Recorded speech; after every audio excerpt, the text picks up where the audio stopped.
شروع اللہ کا نام لے کر جو بڑا مہربان نہایت رحم والا ہے۔ الف لام را، یہ کتاب روشن کی آیتیں ہیں۔ ہم نے اس قرآن کو عربی میں نازل کیا ہے تاکہ تم لوگ سمجھ سکو۔ اے پیغمبر، ہم اس قرآن کے ذریعے سے جو ہم نے تمہاری طرف بھیجا ہے تمہیں ایک نہایت اچھا قصہ سناتے ہیں، اور تم اس سے پہلے بے خبر تھے۔ جب یوسف نے اپنے والد سے کہا کہ ابا، میں نے خواب میں 11 ستاروں اور سورج اور چاند کو دیکھا ہے، دیکھتا کیا ہوں کہ وہ مجھے سجدہ کر رہی ہیں۔ انہوں نے کہا کہ بیٹا، اپنے خواب کا ذکر اپنے بھائیوں سے نہ کرنا، نہیں تو وہ تمہارے حق میں کوئی چال چلیں گے۔ کچھ شک نہیں کہ شیطان انسان کا کھلا دشمن ہے، اور اسی طرح اللہ تمہیں برگزیدہ و ممتاز کرے گا اور خواب کی باتوں کی تعبیر کا علم سکھائے گا، اور جس طرح اس نے اپنی نعمت پہلے تمہارے دادا پر دادا ابراہیم اور اسحاق پر پوری کی تھی، اسی طرح تم پر اور اولاد یعقوب پر پوری کرے گا۔ بے شک تمہارا پروردگار سب کچھ جاننے والا ہے، حکمت والا ہے۔ ہاں، یوسف اور ان کے بھائیوں کے قصے میں پوچھنے والوں کے لیے بہت سی نشانیاں ہیں۔ جب انہوں نے آپس میں تذکرہ کیا کہ یوسف اور اس کا بھائی ابا کو ہم سے زیادہ پیارے ہیں، حالانکہ ہم جماعت کی جماعت ہیں، کچھ شک نہیں کہ ابا کھلی غلطی پر ہیں۔ یوسف کو یا تو جان سے مار ڈالو یا کسی ملک میں پھینک آؤ، پھر ابا کی توجہ صرف تمہاری طرف ہو جائے گی، اور اس کے بعد تم نیک لوگوں میں ہو جاؤ گے۔ ان میں سے ایک کہنے والے نے کہا کہ یوسف کو جان سے نہ مارو، کسی اندھے کنویں میں ڈال دو کہ کوئی راہگیر اسے نکال کر کسی دوسرے ملک میں لے جائے گا۔ اگر تم کو کرنا ہی ہے تو یوں کرو۔ یہ مشورہ کر کے وہ اپنے والد سے کہنے لگے کہ ابا جان، کیا سبب ہے کہ آپ یوسف کے بارے میں ہمارا اعتبار نہیں کرتے؟ حالانکہ ہم اس کے خیر خواہ ہیں، کل اسے ہمارے ساتھ بھیج دیجئے کہ خوب میوے کھائے اور کھیلے کودے، ہم اس کے نگہبان ہیں۔ انہوں نے کہا کہ یہ امر مجھے غمناک کیے دیتا ہے کہ تم اسے لے جاؤ، یعنی وہ مجھ سے جدا ہو جائے، اور مجھے یہ بھی خوف ہے کہ تم کھیل میں اس سے غافل ہو جاؤ اور اسے بھیڑیا کھا جائے۔ وہ کہنے لگے کہ اگر ہماری موجودگی میں کہ ہم ایک طاقتور جماعت ہیں اسے بھیڑیا کھا گیا تو ہم بڑے نقصان میں پڑ گئے۔ غرض جب وہ اس کو لے گئے اور اس بات پر اتفاق کر لیا کہ اس کو اندھے کنویں میں ڈال دیں، اور ہم نے یوسف کی طرف وحی بھیجی کہ ایک وقت ایسا آئے گا کہ تم انہیں ان کے اس سلوک سے آگاہ کرو گے، اور ان کو اس وحی کی کچھ خبر نہ ہوگی۔ اور یہ حرکت کر کے وہ رات کے وقت باپ کے پاس روتے ہوئے آئے، کہنے لگے کہ ابا جان، ہم تو دوڑنے اور ایک دوسرے سے آگے نکلنے میں مصروف ہو گئے اور یوسف کو اپنے اسباب کے پاس چھوڑ گئے تو اسے بھیڑیا کھا گیا، اور آپ ہماری بات کو گو ہم سچ ہی کہتے ہیں باور نہیں کریں گے۔ اور ان کے کرتے پر جھوٹ موٹ کا لہو بھی لگا لائے۔ یعقوب نے کہا کہ یوں نہیں ہے، بلکہ تم اپنے دل سے یہ بات بنا لائے ہو۔ اچھا، صبر کہ وہی خوب ہے، اور جو تم بیان کرتے ہو اس کے بارے میں اللہ ہی سے مدد چاہیے۔ اور اب اللہ کی شان دیکھو کہ اس کنویں کے قریب ایک قافلہ آوارد ہوا اور انہوں نے پانی کے لیے اپنا سقا بھیجا، تو اس نے کنویں میں ڈول لٹکایا، یوسف اس سے لٹک گئے۔ وہ بولا، زہے قسمت، یہ تو ایک لڑکا ہے، اور اس کو قیمتی سرمایہ سمجھ کر چھپا لیا۔ اور جو کچھ وہ کرتے تھے اللہ کو خوب معلوم تھا، اور انہوں نے اس کو تھوڑی سی قیمت یعنی معدود چند درہموں پر بیچ ڈالا، اور وہ اس سے بیزار ہو رہے تھے۔ اور مصر میں جس شخص نے اس کو خریدا اس نے اپنی بیوی سے، جس کا نام زلیخا تھا، کہا کہ اس کو عزت و اکرام سے رکھو، عجب نہیں کہ یہ ہمیں فائدہ دے یا ہم اسے بیٹا بنا لیں۔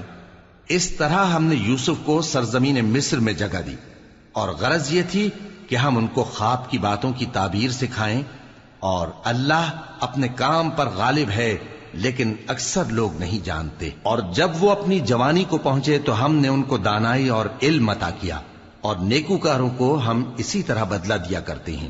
اور جس عورت کے گھر میں وہ رہتے تھے اس نے ان کو اپنی طرف مائل کرنا چاہا، اور دروازے بند کر کے کہنے لگی، یوسف جلدی آؤ۔ انہوں نے کہا کہ اللہ پناہ میں رکھے، وہ یعنی تمہارے میاں تو میرے آقا ہیں، انہوں نے مجھے اچھی طرح سے رکھا ہے، میں ایسا ظلم نہیں کر سکتا، بے شک ظالم لوگ فلاح نہیں پائیں گے۔ اور اس عورت نے ان کا قصد کیا اور انہوں نے اس کا قصد کیا۔ اگر وہ اپنے پروردگار کی نشانی نہ دیکھتے تو جو ہوتا سو ہوتا۔ یوں اس لیے کیا گیا کہ ہم ان سے برائی اور بے حیائی کو روک دیں، بے شک وہ ہمارے چنے ہوئے بندوں میں سے تھے۔ اور دونوں دروازے کی طرف بھاگے، آگے یوسف پیچھے زلیخا، اور عورت نے ان کا کرتا پیچھے سے پکڑ کر جو کھینچا تو پھاڑ ڈالا، اور دونوں کو دروازے کے پاس عورت کا خاوند مل گیا۔ تو عورت بولی کہ جو شخص تمہاری بیوی کے ساتھ برا ارادہ کرے اس کی اس کے سوا کیا سزا ہے کہ یا تو قید کیا جائے یا اسے دکھ کا عذاب دیا جائے۔ یوسف نے کہا اسی نے مجھ کو اپنی طرف مائل کرنا چاہا تھا، اور اس کے خاندان میں سے ایک گواہ نے گواہی دی کہ اگر اس کا کرتا آگے سے پھٹا ہو تو یہ سچی اور یوسف جھوٹا ہے، اور اگر کرتا پیچھے سے پھٹا ہو تو یہ جھوٹی اور وہ سچا ہے۔ سو جب اس کا کرتا دیکھا تو پیچھے سے پھٹا تھا، تب اس نے زلیخا سے کہا کہ یہ تمہارا ہی فریب ہے، اور کچھ شک نہیں کہ تم عورتوں کے فریب بڑے بھاری ہوتے ہیں۔ یوسف اس بات کا خیال نہ کر، اور زلیخا تو اپنے گناہ کی بخشش مانگ، بے شک خطا تیری ہی ہے۔ اور شہر میں عورتیں گفتگویں کرنے لگیں کہ عزیز کی بیوی اپنے غلام کو اپنی طرف مائل کرنا چاہتی ہے اور اس کی محبت اس کے دل میں گھر کر گئی ہے، ہم دیکھتی ہیں کہ وہ کھلی گمراہی میں ہے۔ پھر جب زلیخا نے ان عورتوں کی گفتگو جو حقیقت میں دیدار یوسف کے لیے ایک چال تھی سنی، تو ان کے پاس دعوت کا پیغام بھیجا اور ان کے لیے ایک محفل مرتب کی، اور پھل تراشنے کے لیے ہر ایک کو ایک ایک چھری دی، اور یوسف سے کہا کہ ان کے سامنے آؤ۔ جب عورتوں نے ان کو دیکھا تو ان کا روب حسن ان پر ایسا چھا گیا کہ پھل تراشتے تراشتے اپنے ہاتھ کاٹ لیے، اور بے ساختہ بول اٹھیں کہ اللہ پاک ہے، یہ آدمی نہیں، یہ تو کوئی بزرگ فرشتہ ہے۔ زلیخا نے کہا تو یہ وہی ہے جس کے بارے میں تم مجھے تانے دیتی تھیں، اور بے شک میں نے اس کو اپنی طرف مائل کرنا چاہا مگر یہ بچا رہا، اور اگر یہ وہ کام نہ کرے گا جو میں اسے کہتی ہوں تو قید کر دیا جائے گا اور ذلیل ہوگا۔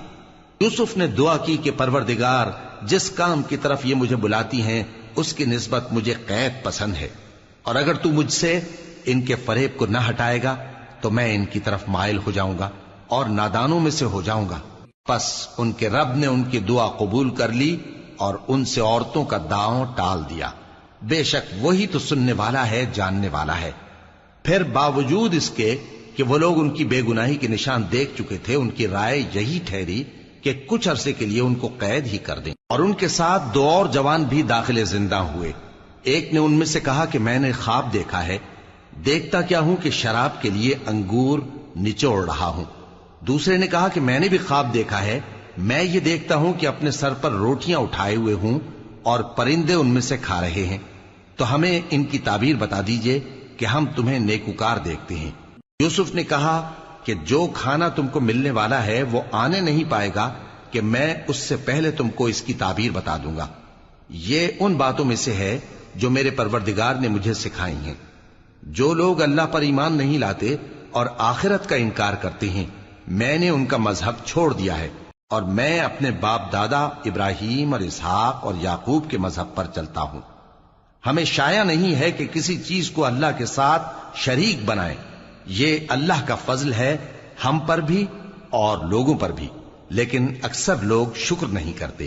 اے میرے قید خانے کے رفیقو، بھلا کئی جدا جدا آقا اچھے یا اللہ جو اکیلا ہے سب پر غالب ہے؟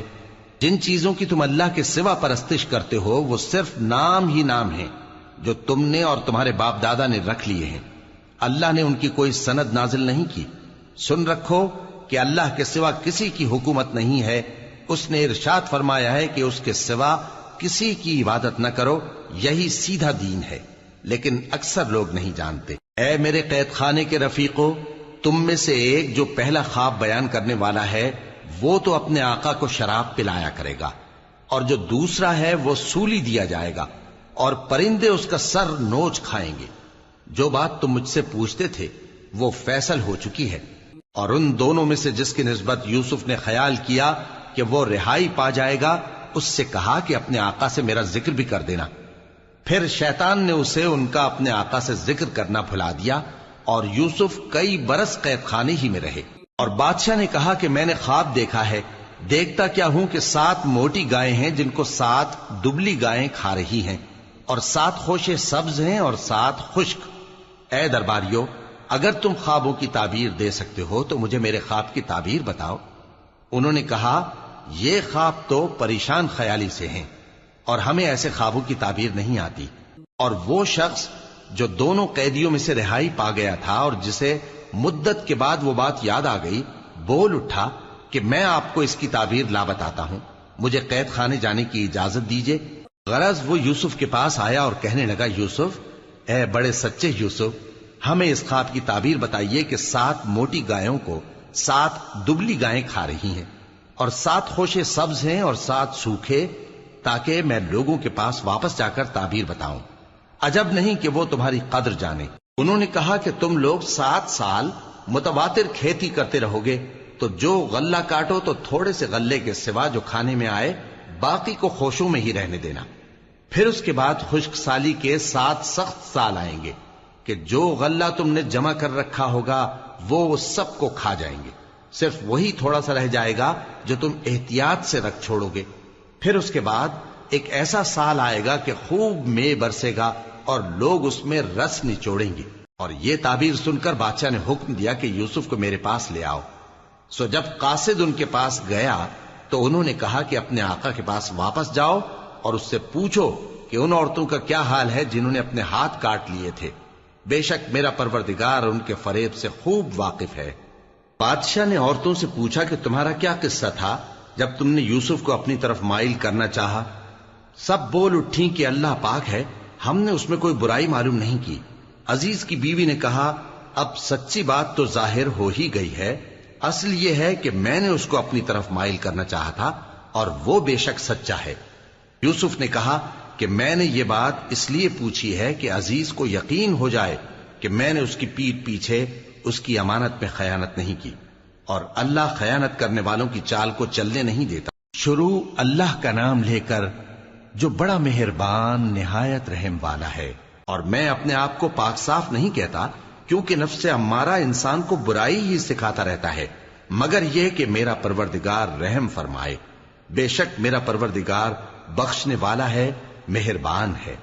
اور بادشاہ نے حکم دیا کہ اسے میرے پاس لاؤ، میں اسے اپنا مصاحب خاص بناؤں گا۔ پھر جب ان سے گفتگو کی تو کہا کہ آج سے تم ہمارے ہاں صاحب منزلت ہو اور صاحب اعتبار ہو۔ یوسف نے کہا، مجھے زرعی پیداوار پر مقرر کر دیجئے، کیونکہ میں حفاظت بھی کر سکتا ہوں اور اس کام سے واقف بھی ہوں۔ اس طرح ہم نے یوسف کو ملک مصر میں جگہ دی اور وہ اس ملک میں جہاں چاہتے تھے رہتے تھے۔ ہم اپنی رحمت جس پر چاہتے ہیں کرتے ہیں اور نیکوکاروں کے اجر کو ضائع نہیں کرتے، اور جو لوگ ایمان لائے اور ڈرتے رہے ان کے لیے آخرت کا اجر بہت بہتر ہے۔ اور یوسف کے بھائی کنعان سے مصر میں غلہ خریدنے کے لیے آئے تو یوسف کے پاس گئے، تو یوسف نے ان کو پہچان لیا اور وہ ان کو نہ پہچان سکے۔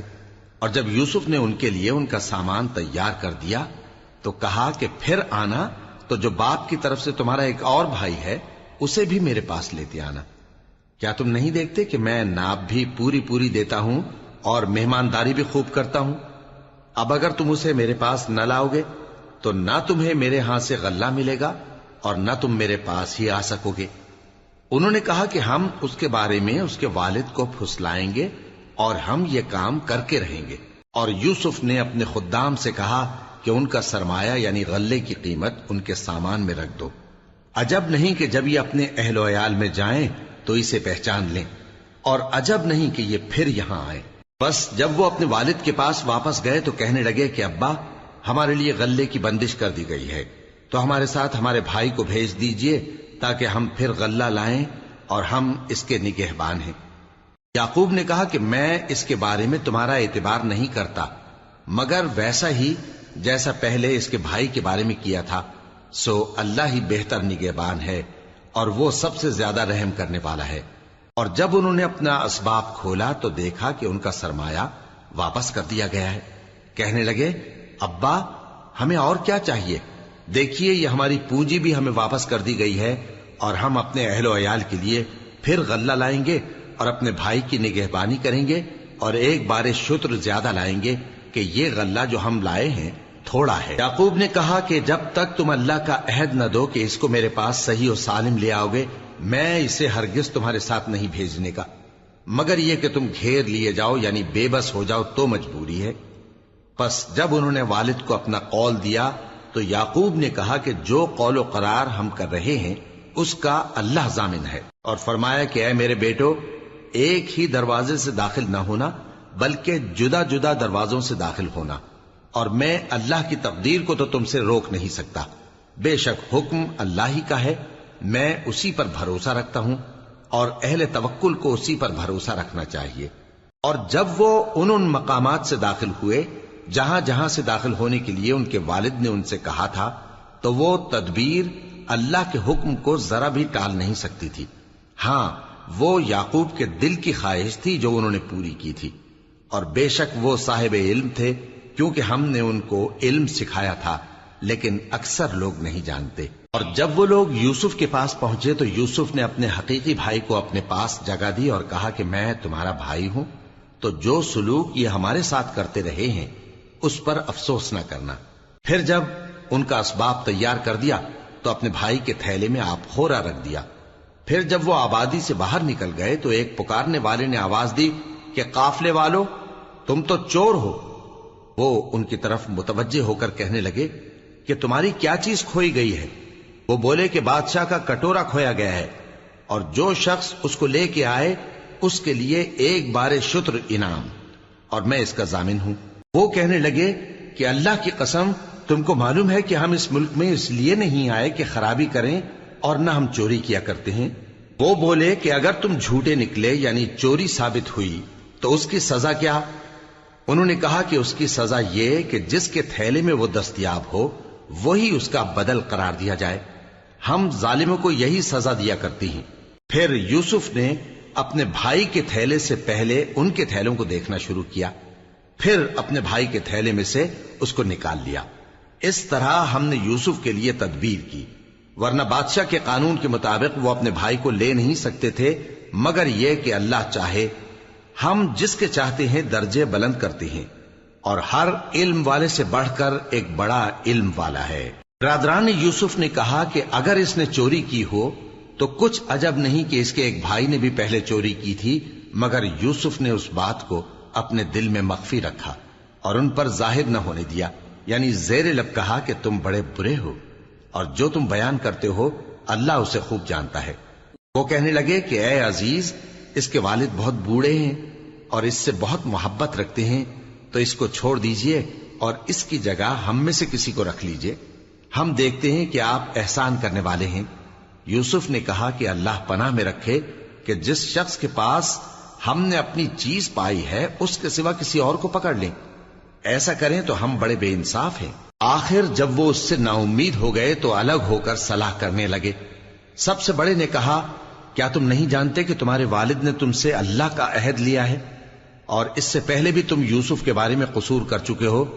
تو جب تک والد صاحب مجھے اجازت نہ دیں میں تو اس جگہ سے ہلنے کا نہیں، یا اللہ میرے لیے کوئی فیصلہ کرے، اور وہ سب سے بہتر فیصلہ کرنے والا ہے۔ تم سب والد صاحب کے پاس واپس جاؤ اور کہو کہ ابا، آپ کے صاحبزادے نے وہاں جا کر چوری کی، اور ہم نے تو اپنی دانست کے مطابق آپ سے اس کے لے آنے کا عہد کیا تھا، مگر ہم غیب کی باتوں کے جاننے اور یاد رکھنے والے تو نہیں تھے، اور جس بستی میں ہم ٹھہرے تھے وہاں سے یعنی اہل مصر سے اور جس قافلے میں آئے ہیں اس سے دریافت کر لیجئے، اور ہم اس بیان میں بالکل سچے ہیں۔ جب انہوں نے یہ بات یعقوب سے آ کر کہی تو انہوں نے کہا کہ حقیقت یوں نہیں ہے، بلکہ یہ بات تم نے اپنے دل سے بنا لی ہے، تو صبر ہی بہتر ہے۔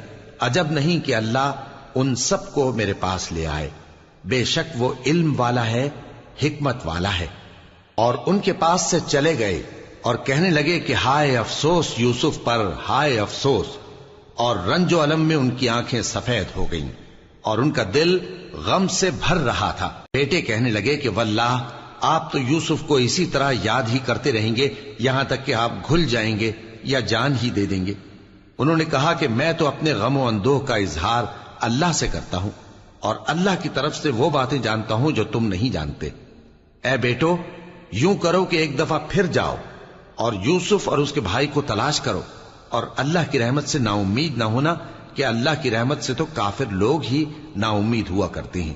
پھر جب وہ یوسف کے پاس گئے تو کہنے لگے کہ اے عزیز، ہمیں اور ہمارے اہل و عیال کو بڑی تکلیف ہو رہی ہے، اور ہم یہ تھوڑا سا سرمایہ لائے ہیں، آپ ہمیں اس کے عوض پورا غلہ دے دیجئے اور ہم پر خیرات کیجئے کہ اللہ خیرات کرنے والوں کو ثواب دیتا ہے۔ یوسف نے کہا تمہیں معلوم ہے کہ جب تم نادانی میں پھنسے ہوئے تھے تو تم نے یوسف اور اس کے بھائی کے ساتھ کیا کیا تھا؟ وہ بولے کیا واقعی تم ہی یوسف ہو؟ انہوں نے کہا ہاں میں یوسف ہوں، اور بن یامین کی طرف اشارہ کر کے کہنے لگے یہ میرا بھائی ہے، اللہ نے ہم پر بڑا احسان کیا ہے، جو شخص اللہ سے ڈرتا اور صبر کرتا ہے تو اللہ نیکوکاروں کا اجر ضائع نہیں کرتا۔ وہ بولے اللہ کی قسم اللہ نے تم کو ہم پر فضیلت بخشی ہے اور بے شک ہم خطا کار تھے۔ یوسف نے کہا کہ آج کے دن تم پر کوئی ملامت نہیں، اللہ تم کو معاف کرے اور وہ سب سے بڑھ کر رحم کرنے والا ہے۔ یہ میرا کرتا لے جاؤ، پھر اسے والد صاحب کے منہ پر ڈال دینا تو وہ بینا ہو جائیں گے، اور اپنے تمام اہل و عیال کو میرے پاس لے آؤ۔ اور جب قافلہ مصر سے روانہ ہوا تو ان کے والد کہنے لگے کہ اگر مجھ کو یہ نہ کہو کہ بوڑھا بہک گیا ہے تو مجھے تو یوسف کی بو آ رہی ہے۔ وہ بولے کہ واللہ آپ اسی قدیم غلطی میں مبتلا ہیں۔ مگر جب خوشخبری دینے والا آپ پہنچا تو اس نے کرتا ان کے منہ پر ڈال دیا، سو وہ بینا ہو گئے اور بیٹوں سے کہنے لگے کیا میں نے تم سے نہیں کہا تھا کہ میں اللہ کی طرف سے وہ باتیں جانتا ہوں جو تم نہیں جانتے؟ بیٹوں نے کہا کہ ابا ہمارے لیے ہمارے گناہ کی مغفرت مانگیے، بے شک ہم خطا کار تھے۔ فرمایا میں اپنے پروردگار سے تمہارے لیے بخشش مانگوں گا، بے شک وہ بخشنے والا ہے، مہربان ہے۔ پھر جب یہ سب لوگ یوسف کے پاس پہنچے تو انہوں نے اپنے والدین کو اپنے پاس جگہ دی اور کہا مصر میں داخل ہو جائیے، اللہ نے چاہا تو امن و امان سے رہیے گا۔ اور اپنے والدین کو تخت پر بٹھایا اور سب ان کے آگے سجدے میں گر پڑے۔ اور اس وقت یوسف نے کہا ابا جان یہ میرے اس خواب کی تعبیر ہے جو میں نے پہلے بچپن میں دیکھا تھا، میرے پروردگار نے اسے سچ کر دیا اور اس نے مجھ پر بہت سے احسان کیے ہیں کہ مجھ کو قید خانے سے نکالا، اور اس کے بعد کہ شیطان نے مجھ میں اور میرے بھائیوں میں فساد ڈال دیا تھا آپ کو گاؤں سے یہاں لایا۔ بے شک میرا پروردگار جو چاہتا ہے تدبیر سے کرتا ہے، وہ علم والا ہے، حکمت والا ہے۔ جب یہ سب باتیں ہو لیں تو یوسف نے اللہ سے دعا کی کہ اے میرے پروردگار تو نے مجھ کو حکومت سے نوازا اور خوابوں کی تعبیر کا علم بخشا۔ اے آسمانوں اور زمین کے پیدا کرنے والے، تو ہی دنیا اور آخرت میں میرا کارساز ہے، تو مجھے دنیا سے اپنی اطاعت کی حالت میں اٹھائیو اور آخرت میں اپنے نیک بندوں میں داخل کیجو۔ اے پیغمبر یہ اخبار غیب میں سے ہیں جو ہم تمہاری طرف بھیجتے ہیں۔ اور جب برادران یوسف نے اپنی بات پر اتفاق کیا تھا اور وہ فریب کر رہے تھے تو تم ان کے پاس تو نہ تھے، اور بہت سے آدمی گو تم کتنی خواہش کرو ایمان لانے والے نہیں ہیں، اور تم ان سے اس خیر خواہی کا کچھ صلہ بھی تو نہیں مانگتے۔ یہ قرآن اور کچھ نہیں تمام جہانوں کے لیے نصیحت ہے، اور آسمان و زمین میں بہت سی نشانیاں ہیں جن پر سے یہ گزرتے ہیں اور ان کو نظر انداز کر دیتے ہیں، اور یہ اکثر اللہ پر ایمان نہیں رکھتے مگر اس کے ساتھ شرک بھی کرتے ہیں۔ تو کیا یہ اس بات سے بے خوف ہیں کہ ان پر اللہ کا عذاب نازل ہو کر ان کو ڈھانپ لے یا ان پر ناگہاں قیامت آ جائے اور انہیں خبر بھی نہ ہو؟ کہہ دو میرا رستہ تو یہ ہے، میں اللہ کی طرف بلاتا ہوں سمجھ بوجھ کر، میں بھی لوگوں کو اللہ کی طرف بلاتا ہوں اور میرے پیراؤ بھی، اور اللہ پاک ہے اور میں شرک کرنے والوں میں سے نہیں ہوں۔ اور ہم نے تم سے پہلے بستیوں کے رہنے والوں میں سے مرد ہی بھیجے تھے جن کی طرف ہم وہی بھیجتے تھے۔ کیا ان لوگوں نے ملک میں سیر و سیاحت نہیں کی کہ دیکھ لیتے کہ جو لوگ ان سے پہلے تھے ان کا انجام کیا ہوا؟ اور متقیوں کے لیے آخرت کا گھر بہت اچھا ہے، کیا تم سمجھتے نہیں؟ یہاں تک کہ جب پیغمبر نا امید ہو گئے اور انہوں نے خیال کیا کہ اپنی نصرت کے بارے میں جو بات انہوں نے کہی تھی اس میں وہ سچے نہ نکلے، تو ان کے پاس ہماری مدد آ پہنچی، پھر جسے ہم نے چاہا بچا دیا، اور ہمارا عذاب اتر کر گناہگار لوگوں سے پھیرا نہیں کرتا۔ ان کے قصے میں عقل مندوں کے لیے عبرت ہے۔ یہ قرآن ایسی بات نہیں ہے جو اپنے دل سے بنائی گئی ہو، بلکہ جو کتابیں اس سے پہلے نازل ہوئی ہیں ان کی تصدیق کرنے والا ہے اور ہر چیز کی تفصیل کرنے والا، اور مومنوں کے لیے ہدایت اور رحمت ہے۔